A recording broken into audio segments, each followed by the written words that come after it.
Maka nggak usah khawatir mati. Banyak orang khawatir mati. Waduh, kalau mati gimana ya? Siapa yang gotong? Bukan soal yang gotong, Mas. Siapa yang membawa rohmu? Yang membawa rohmu iblis yang masuk alam maut. Gembala dengan roh kita, nanti Tuhan akan memberikan kebenaran. Syarat perdamaian. Nama kata lain adalah Saudaraku terkasih, kita berjumpa lagi untuk membahas tentang harta ilahi Yesus Kristus buat umat manusia di bumi. Wow. Tapi kita akan menyaksikan satu lagu pujian terlebih dahulu sebelum melanjut. Kau telah memilihku sebelum dunia dibentuk, betapa aku bersyukur padamu ya Tuhan Allahku.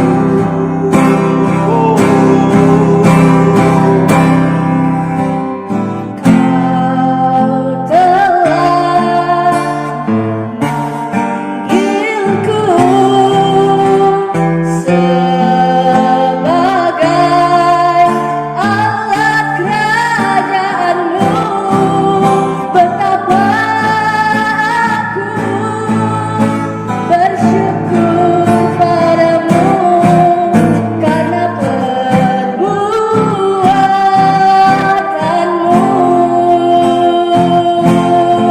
Jadikan aku bait suci-Mu yang kudus dan tiada bercela. Jadikan aku mesbah doamu bagi keselamatan bangsaku. Jadikan aku bait suci-Mu yang kudus dan tiada bercela. Jadikan aku mesbah doamu bagi keselamatan bangsaku.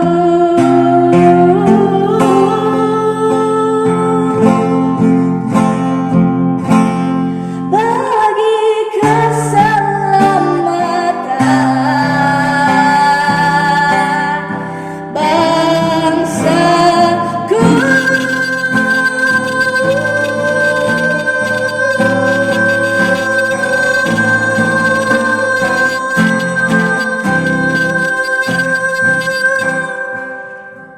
menyambut peringatan kenaikan Yesus Kristus. Sesungguhnya kenaikan Yesus Kristus harus dirayakan dengan gegap gempita oleh umat manusia, siapapun dia. Mengapa? Karena warisan, kalau saya pakai tanda kutip, hadiah ilahi yang Tuhan berikan kepada seluruh roh manusia di muka bumi ini adalah yang sangat didambakan oleh setiap roh manusia. Karena sebelumnya gak ada. 2000 tahun yang lalu, waktu Yesus naik ke Firdaus, surga tingkat 3, maka dia meninggalkan Wahyu 1 ayat 17 sampai 18. Wahyu 1 ayat 17 sampai 18. Ketika aku melihat dia, tersungkurlah aku di depan kakinya, sama seperti orang yang mati. Tetapi ia meletakkan tangan kanannya di atasku, lalu berkata, "Jangan takut. Jangan takut. Aku adalah yang awal dan yang akhir dan yang hidup. Aku telah mati, namun lihatlah, aku hidup sampai selama-lamanya, Aku hidup sampai selama-lamanya dan aku memegang segala kunci memegang segala kunci maut maut dan kerajaan maut." dan kerajaan maut. Wow. Saudaraku yang kekasih, setelah menunjukkan dengan sangat jelas tentang kebangkitan dari antara orang mati, itu juga udah sangat aneh, belum pernah terjadi. Ya, kebangkitan pertama maksudnya dari antara orang mati, karena kebangkitan orang mati itu nanti setelah kiamat yang dikenal oleh pengikut Taurat dan kitab para nabi. Ya. Lalu roh Yesus Kristus, jadi bukan peringatan kenaikan Isa Al-Masih ya, itu salah kaprah. Isa Al-Masih adalah manusia atau nabi 100%. Jadi yang bangkit dari antara orang mati, yang menuju alam maut, dan yang meninggalkan kepada saya dan saudara adalah roh Sang Kristus. Ya. Bagaimana 3 hari di alam maut menginjili roh-roh manusia yang ada di sana, dan yang percaya kepadanya dibawa ke muka bumi. Wow, dibawa ke muka bumi. Ya, digambarkan dengan kuburan-kuburan terbuka. Saudaraku yang kekasih, lalu diajak memberitakan Injil Kerajaan Allah oleh Sang Kristus. Ya, dan disaksikan lebih dari 500 orang selain murid-muridnya. Maka Yesus Kristus pun naik ke surga. Orang mengenal surga, disangkanya surga kekal, karena di sebelah kanan Bapa. Maka dikatakan kanan, tapi kanannya itu kanan roh, bukan kanan tubuh alamiah. Kalau kanan tubuh alamiah ya ini. Kanan roh itu adalah menunjukkan berbeda tempatnya.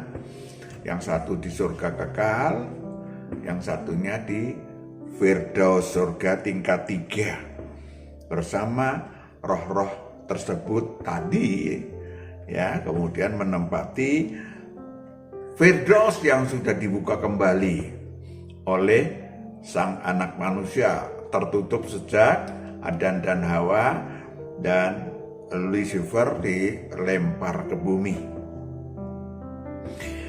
Yang jarang difahami, walaupun mereka merayakan hari ini kenaikan Yesus Kristus, ya, sudah meningkat dari kenaikan Isa Al-Masih dulu ya penyebutannya. Kenaikan Yesus Kristus, orang tidak paham, tidak mau memahami, tidak dapat memahami. Ada hadiah ilahi yang dia tinggalkan bagi roh umat manusia yang luar biasa, super berharga bagi setiap roh manusia di muka bumi. Apa itu? Keselamatan kekal, keselamatan sejati. Tentu saja keselamatan, kosakata keselamatan atau selamat banyak artinya. Bisa keselamatan fisik, nyebrang tidak ketubruk mobil, itu selamat juga, ya kan? Keselamatan jiwa. Tetapi keselamatan ini adalah keselamatan kekal, yang tadinya sebelumnya oleh kaum Taurat dan kitab para nabi, keselamatan itu ya nanti setelah kiamat masuk surga. Enggak juga. Kadang-kadang mereka berpikir begitu mati selamat artinya masuk surga kekal. Belum ada manusia yang roh tua itu ada, tapi roh manusia yang kembali ke surga kekal belum ada. Itu nanti ditunggu kiamat. Nah terus mereka di mana? Ya di alam maut atau di Firdaus. Saudaraku yang kekasih, semua yang dimaksud oleh Tuhan, termasuk bangkit dari antara orang mati, yang ditinggalkan Tuhan, termasuk ada yang disebut sebagai keselamatan untuk masuk Firdaus dan pasti masuk surga kekal. Ya, tentu sangat-sangat berharga bagi roh saudara dan saya. Ya, yang sudah menerimanya lanjutkan dipelihara, yang belum menerimanya cari dan temukan Sang Kristus. Apa aja Pak isi bingkisan hadiah tadi? Apa saja Pak isi bingkisan hadiah tadi? Oh banyak. Keselamatan sejati banyak. Saya ambil 5 aja ya, 5 poin aja ya. Yang pertama, terlepas dari maut dan kerajaan maut, tadi udah dibaca. Terlepas dari maut artinya, pemahamannya, kebenarannya, maut adalah sepak terjang iblis dan roh-roh jahat berupa kutuk dan nasib buruk kepada si manusia. Kepada si manusia. Manusia siapa Pak? Si manusia yang memiliki kutuk atau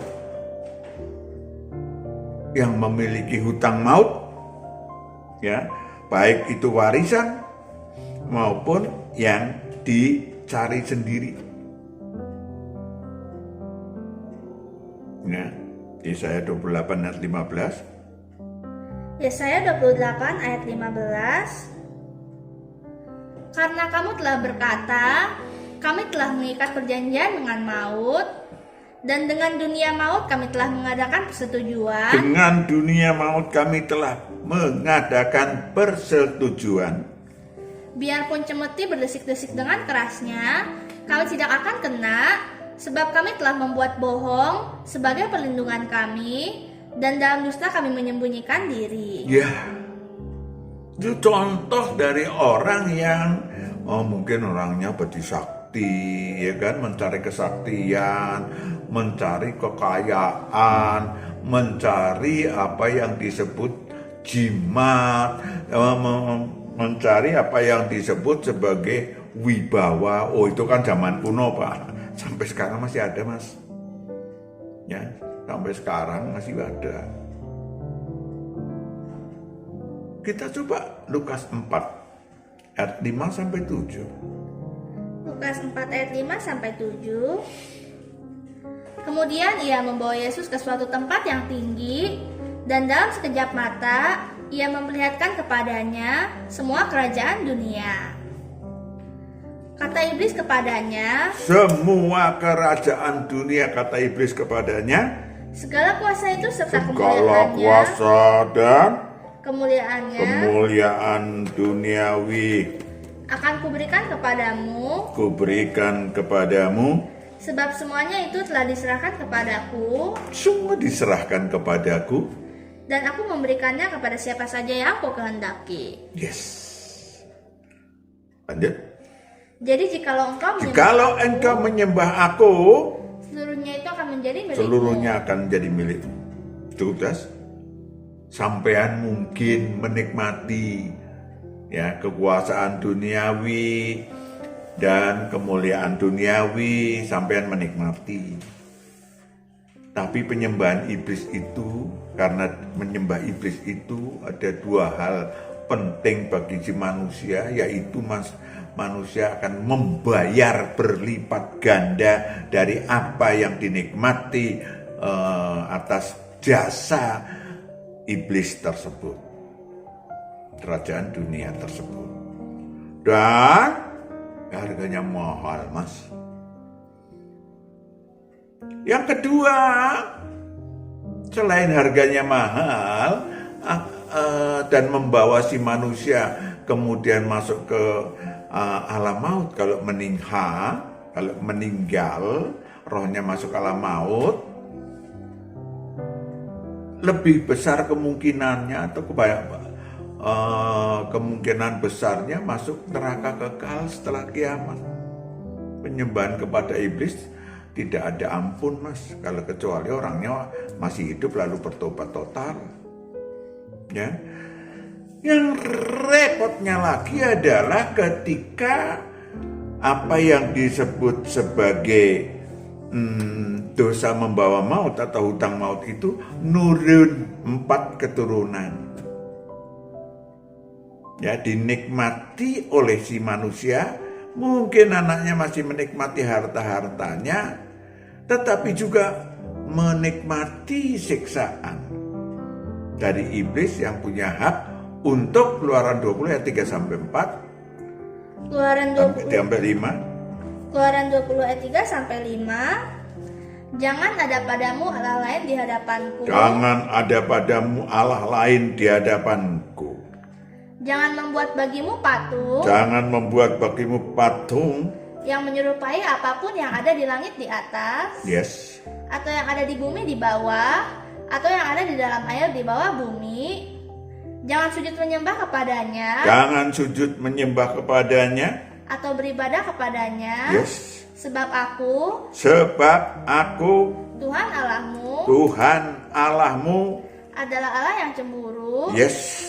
Yang membalaskan kesalahan bapa kepada anak-anaknya. Bapa kepada anak-anaknya. Kepada keturunan yang ketiga dan keempat dari orang-orang yang membenci aku. Cukup jelas. 4 keturunan, Mas, yang akan menikmati. Mungkin ada sisa-sisa warisan jasmania duniawi, tetapi jelas akan ada siksaan, siksa kubur, dan bisa terjadi siksa neraka. Selain di sini menjadi namanya kutuk dan nasib buruk. Kemiskinan kalau bapak ibunya menyembah iblis atas dasar kuasa dan kemuliaan, rumah tangga, dan kemudian kemiskinan dan kecelakaan, kematian. Cukup jelas, saudaraku. Maka aku memegang kunci maut, kata Tuhan.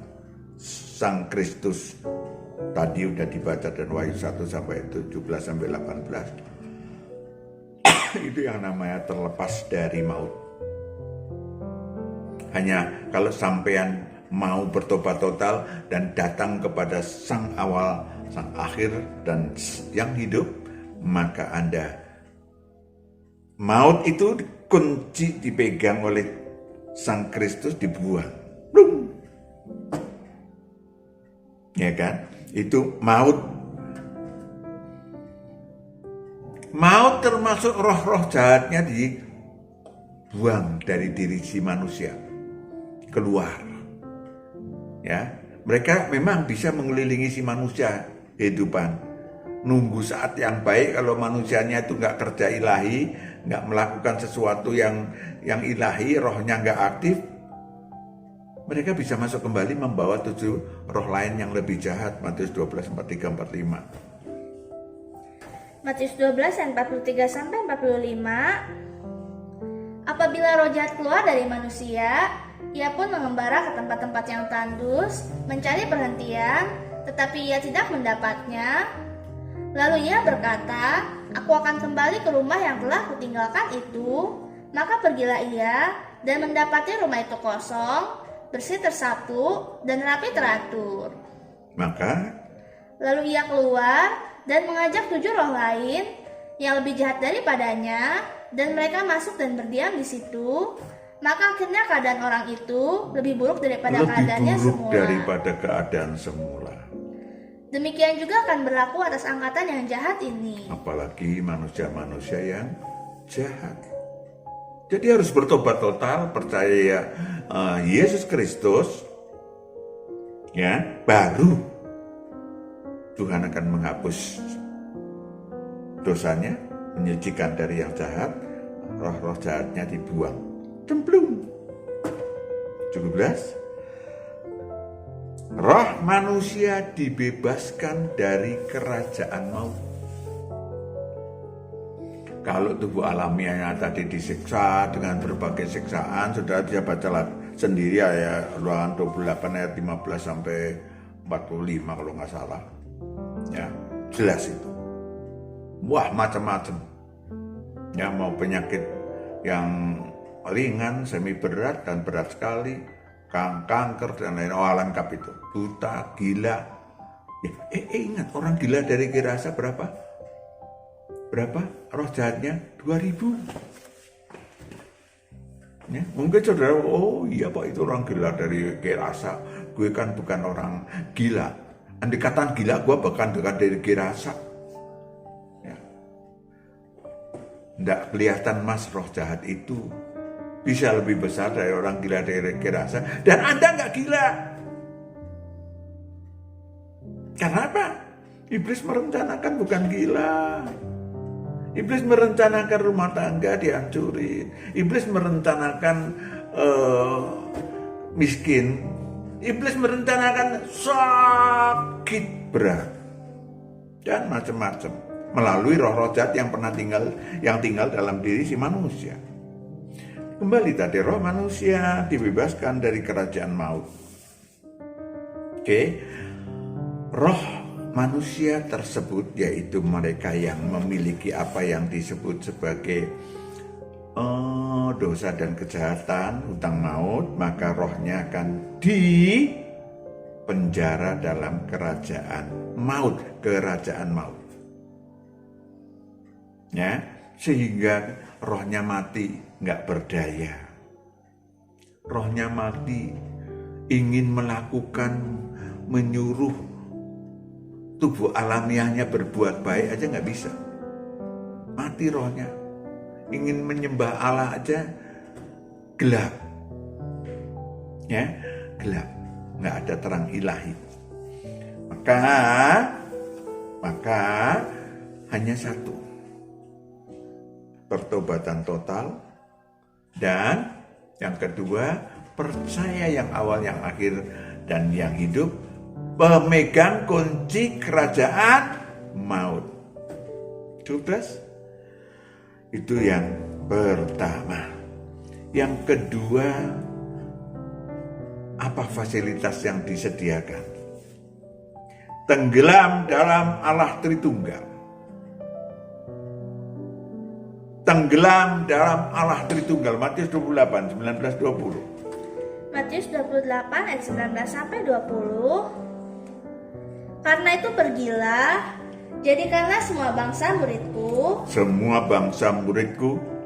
dan baptislah mereka dalam nama Bapa dan Anak dan Roh Kudus, dan ajarlah mereka melakukan segala sesuatu yang telah kuperintahkan kepadamu. Yes. Dan ketahuilah, aku menyertai kamu senantiasa sampai kepada akhir zaman. Sampai kepada akhir zaman. Itu udah dibahas ya. Udah di pondro-pondro dibahas. Ya kan? Ya singkatnya bahwa tenggelam ke dalam, ditenggelamkan, bukan hanya tanda pertobatan secara fisik, bukan. Ya bagus itu. Cuman hidupnya, kalau hidupnya tersisa 50 tahun harus terus-menerus tenggelam dalam Allah Tritunggal, bukan sekali. Ya kan? Tenggelam. Maka saudaraku yang kekasih, apa itu Pak tenggelam dalam Allah Tritunggal? Sudah diurai dalam YouTube sebelumnya. Secara singkat Pak Matius sampaikan, tenggelam dalam Allah Bapa adalah Allah itu roh. Sembahlah dengan rohmu supaya Allah memberikan kepadamu kebenaran. 17.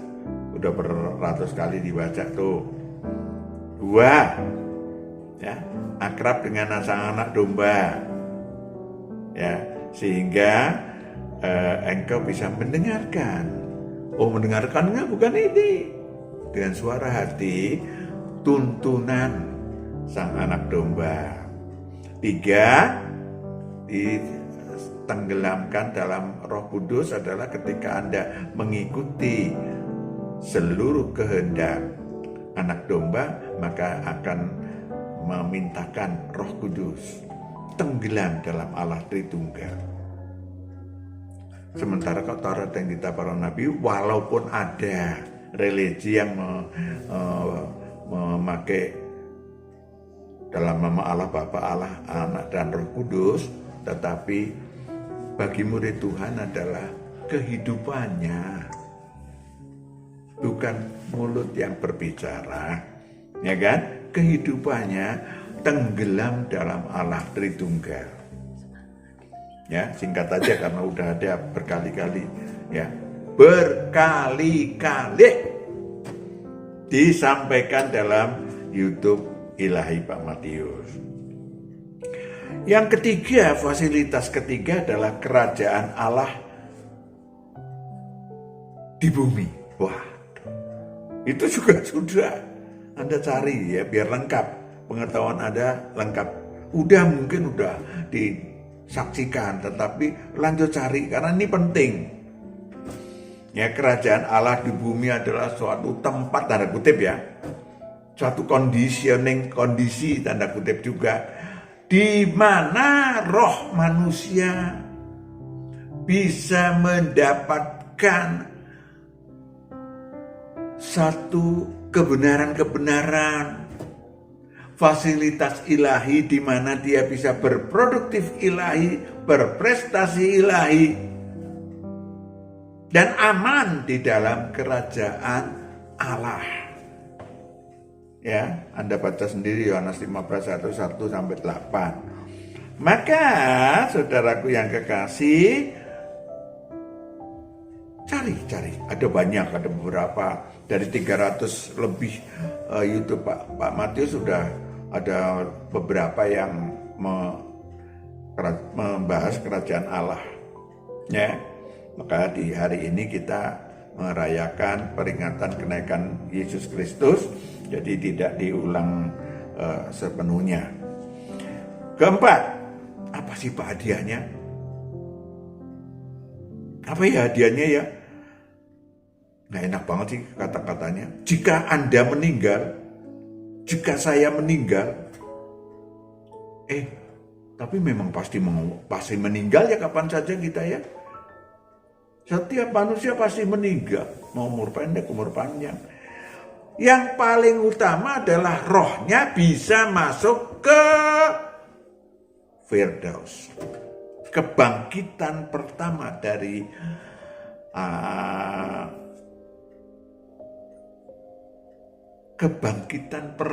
dari antara orang mati. Dan itu bukan teori, Mas.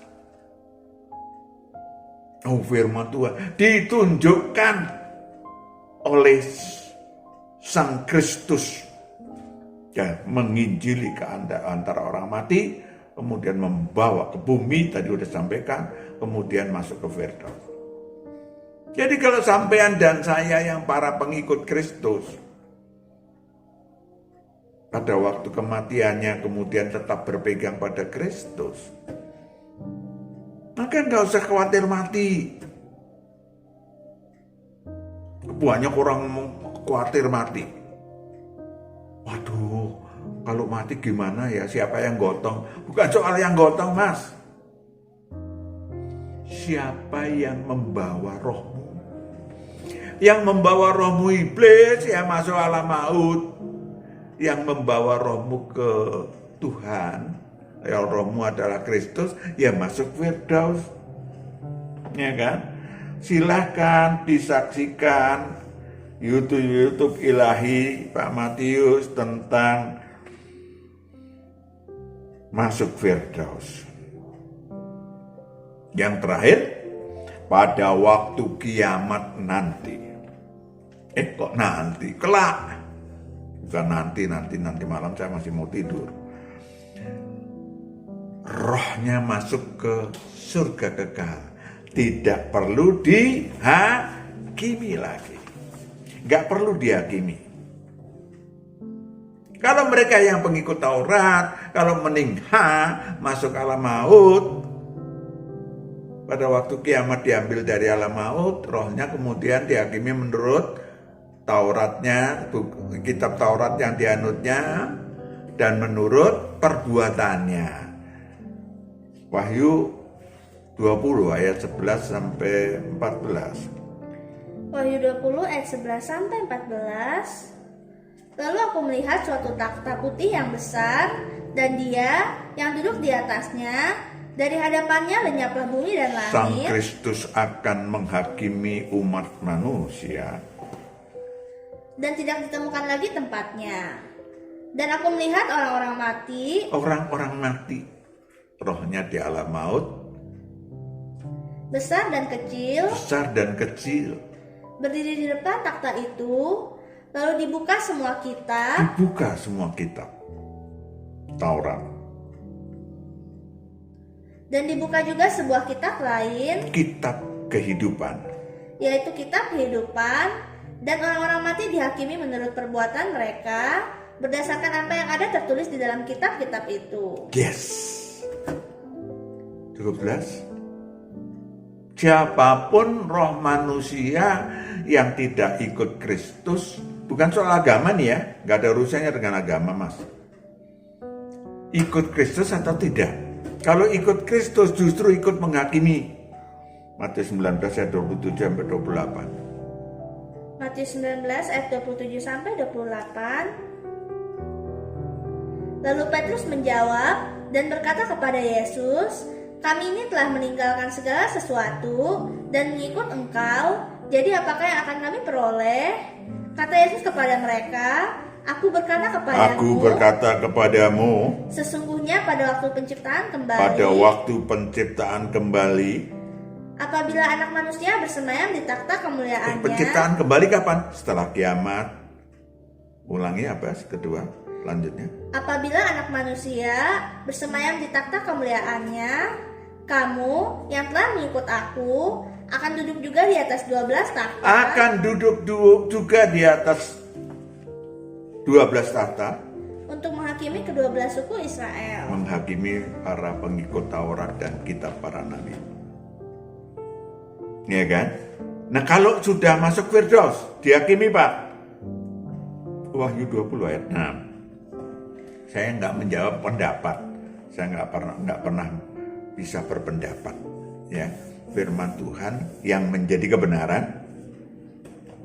Wahyu 20 ayat 6. Berbahagia dan kuduslah ia yang mendapat bagian dalam kebangkitan pertama itu. Kematian yang kedua tidak berkuasa lagi atas mereka. Di kematian yang kedua masuk neraka kekal tidak berkuasa lagi atas mereka. Tetapi mereka akan menjadi imam-imam Allah dan Kristus. Mereka belajar menjadi imam-imam Allah dan Kristus di Firdaus. Dan mereka akan memerintah sebagai raja bersama-sama dengan Dia. Yes, belajar tahun menjadi lamanya. raja selama 1000 tahun di Firdaus. Cukup jelas? Amin. Selamat menyambut peringatan kenaikan Yesus Kristus. Tuhan memberkati. Kita berdoa. Kami serahkan anak-anakmu ke dalam tangan-Mu. Kau yang berkati di hari yang luar biasa ini, peringatan Yesus Kristus naik ke surga tingkat 3 bersama orang-orang, roh-roh orang-orang yang dibawanya dari alam maut.